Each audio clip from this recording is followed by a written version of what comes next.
Terima kasih Anda masih bergabung bersama kami pemirsa di Power Breakfast dan kini kita masuki segmen Create Up dan di Create Up kali ini kita akan membahas mengenai ekspansi Ion Mobility di pasar global dan sudah tersambung melalui video conference ada James Chan, beliau adalah founder dan juga CEO Ion Mobility. Hello James.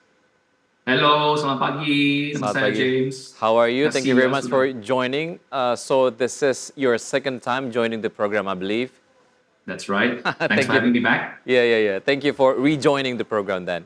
Okay, from the early establishment to the present, how has the Ion Mobility business developed so far, James? It's been an interesting journey. We started amidst the pandemic. We raised capital, did development work during the pandemic and out of pandemic.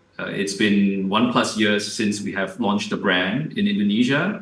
And starting with our initial appearance at IMOS 2022, and more recently at IMOS 2023.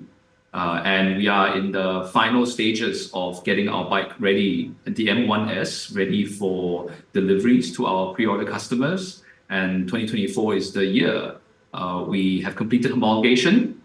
We have started ramping up our factory production and our battery pack production operations in our Karawang Timor factory, and our flagship store near Produk Mall is almost ready.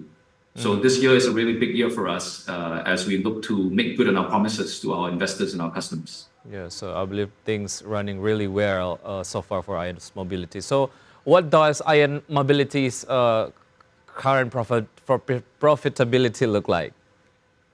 I think as a startup that is undertaking everything in-house, end-to-end, full stack, design, hardware and software, it is premature at year 4 mark to be discussing profitability as the company. Having said that, the amount of profit that we can make per bike is definitely there because we are able to undertake cost control given that we have a very, very high TKDN local content level. We are on track to achieving 70+% TKDN, which will be the highest among all E2-wheeler companies in Indonesia. And I hope that in the next 3 to 5 years, we will be cash flow positive and EBITDA positive as we scale into the other markets beyond Jakarta. So, been running your business in Indonesia so far. So, what are the findings about the electric vehicle market in Indonesia? I think the Indonesian market is a very interesting market. Motorcycling is more than just a transportation device. It is also a socio-economic way of life. The market segments are obviously very obvious. You have the 110cc, 125cc, 155cc, and higher combustion traditional models that have largely defined the market for the longest time. In the electric motorcycle space, we were not the quickest to market, relatively speaking, but we are the most end-to-end and in-house. We have had, as a result, the fortune of watching some of our fellow players, teman-teman in Motor Listrik, launching. And you have the early wave of the earliest players like the SITs and VR, and then you have the second wave, which we count ourselves as part of, as well as a lot of other Indo players that white label or outsource from China's supply chain and do not have real in-house capabilities, and even other foreign brands coming in directly. But I think there will be a third wave coming in the coming years as the customers and investors realize the importance of automotive-grade products that are undertaken by companies that deliver motorcycles that have product market segment fit. And I believe that the M1S and Ion will be up there on that regards. Customers, I think they're wary. They want to know that the brand is here for the long haul. They are very value aware. It's not price sensitive. They're willing. I mean, Indonesia has the largest 155cc motorcycle category in the world, comparatively speaking. Much more so than even India. So in that sense, the M1S is targeted very much at that category. And I think subsidies are very, very helpful. But the customers that we're really going after actually don't ask us about the subsidy first. They care a lot more about the riding experience, the overall product excellence, and because we're doing this ourselves, we are really set up to be running a marathon and not a sprint. Okay. So they recognize that. New players are coming in, but the potential is still huge and ready to be explored more.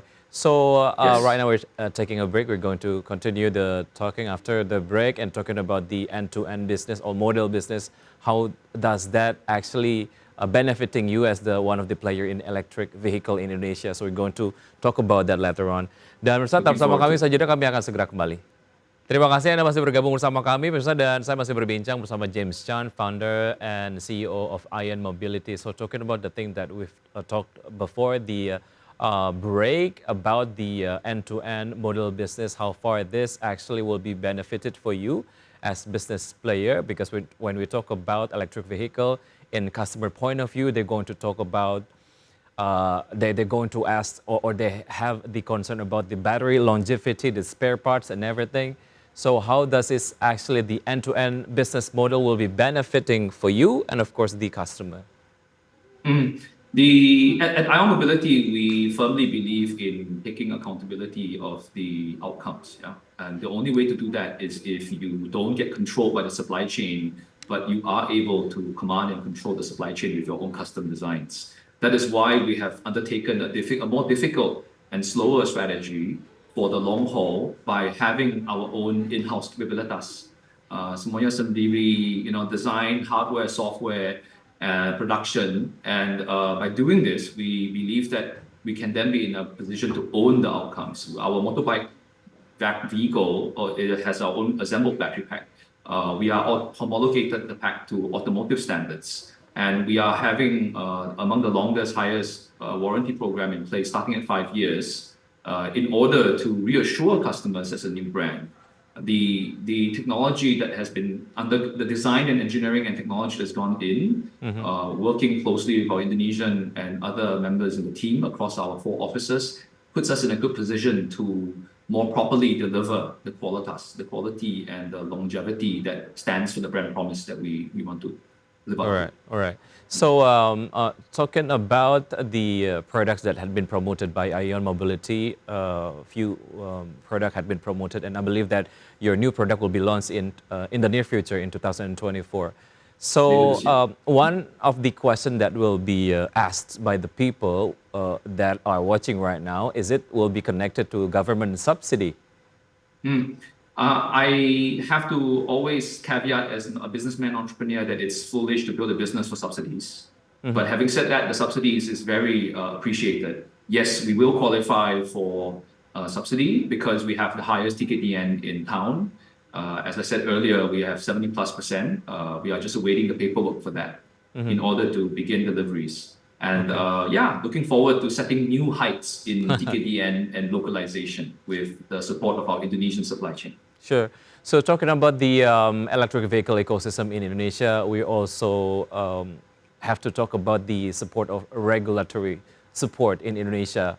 So as we know, government has this narrative, and of course, government have the program related to that. So how do you see that as the booster of the electric vehicle industry in Indonesia, especially coming from you as the one of the player right now? I think the government has done all the right things so far. A big part of why we chose to focus and start in Indonesia is because we saw the early actions undertaken by the Indonesian government to promote not just the battery supply chain industry, but also start setting the pathway for removal of unnecessary taxes to encourage adoption of EV, but then also to implement government demand drivers themselves as an adopter of electric vehicles, and then now more recently the 7 juta subsidy. The confidence booster, the demand generator, and the role of the industry developer for government, I think Indonesia is doing the best job in Southeast Asia. You're seeing a lot of governments around Southeast Asia like Thailand and Malaysia play catch up now. But for us, we've made our choice. Okay, as I told you, we have a very limited time. I'll try to make the questions shorter. So how do you compare the Indonesian market and Southeast Asia market in general? So what are the targets that Ion Mobility will achieve in the near future or in the long term? Yeah, I think the Indonesian market remains the most interesting market for us. We are looking at only expanding out of Indonesia in the next 2 to 3 years, not so soon. What works in Indonesia tends to work in Thailand as well. Vietnam is also interesting, but really, I think Indonesia still tops the challenge for all motor listrik players in this part of the world. In terms of having unique preferences and having good willingness to pay for high performance bikes that are attractive. Sure. Very keen to continue working, deepening our focus in Indonesia. James Chan, founder and CEO Ion Mobility, thank you very much for joining Create Up program. Wish you always the best. Thank you, James. Thank you. Bye-bye. Dan pemirsa, sebelum kita akhiri Power Breakfast, kali ini kita akan lihat terlebih dahulu update dari pergerakan IHSG dari awal pembukaan C1 hingga saat ini seperti Anda dapat saksikan di layar televisi. Pemirsa, untuk IHSG sejauh ini bergerak di zona negatif, berada di level 7.227,736. Sementara itu saham-saham yang masuk ke dalam jajaran top gainers diantaranya adalah ada Foru, kemudian ada Suri, Widi, Elite, M-Sky, Mang, Cuan, MDKA, Temas, dan MSJA. Kemudian saham-saham yang masuk ke dalam jajaran top losers diantaranya adalah ada Cegas, ada Baby, ada Nice, Bank, Humi, GTRA, MPXL.